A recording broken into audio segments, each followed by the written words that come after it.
So hot water knob broke.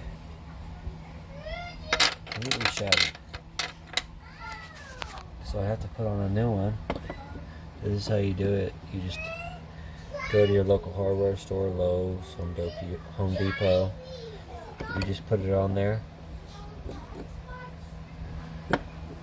Turn it till it fits on there. Phillips screwdriver.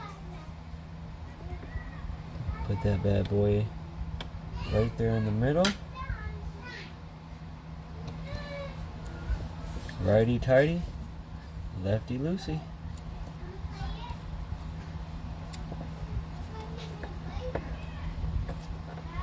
Tighten it down.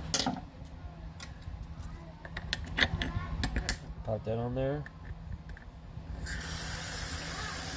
We have our plug. There we go.